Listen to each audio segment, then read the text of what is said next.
नमस्कार मित्रों। काम निकलने के बाद में इंसान का जो बोलचाल और व्यवहार है वो थोड़ा चेंज हो जाता है। इस पर कुछ पंक्तियाँ मैंने लिखी है, आशा करता हूँ आपको अच्छी लगेगी सुन कर के। हर किसी का भोलापन यूं ही चरितार्थ रहा, वह मधुर मधुर बोलता रहा, जब तक उसका स्वार्थ रहा। जब तक उसकी चाह रही, मन में भी कुछ आह रही, चेहरे की उदासी बता रही, अपनों की चिंता सता रही, ईर्ष्या मानव को खा रही, हृदय से प्रेम हटा रही। ये दुनिया कहाँ को जा रही, भूखे शहर बसा रही।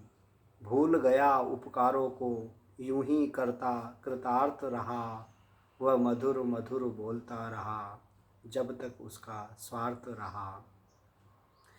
जीवन की बाजी पलट गई, कथनी और करनी बदल गई, साहिल पर मौजें मचल गई, रूठी किस्मत अब बहल गई, हाथों की लकीरें मिट गई, जिंदगी थोड़े में सिमट गई, बोल पिच पर पिट गई, नज़रों से नजरें हट गई।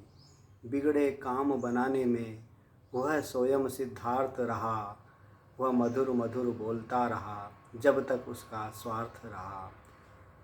कोई पैसा लेने आया, किसी ने पीड़ित बतलाया, एक नया बहाना फिर लाया, मुझसे क्या क्या करवाया। मेरे मन को समझ ना पाया, मैंने जिस पर जीवन लुटाया। मैं अभागा उसको ना भाया, जिसको मैंने अपना बनाया। वह मुझे दिलासा दे ना सका, जिसका कंधों पर हाथ रहा, वह मधुर मधुर बोलता रहा, जब तक उसका स्वार्थ रहा। दबी हंसी वहाँ हंसती रही, लहरों में डोलती कश्ती रही, पल पल उजड़ती बसती रही, मिट्टी में मिलती मेरी हस्ती रही। दो चार दिनों की मस्ती रही, जीवन की कीमत सस्ती रही, बाढ़ में भी बदली बरसती रही, दुनिया पानी को तरसती रही। सबने मिलकर गोद बिठाया, फिर भी मैं अनाथ रहा, वह मधुर मधुर बोलता रहा, जब तक उसका स्वार्थ रहा। जय हिंद दोस्तों।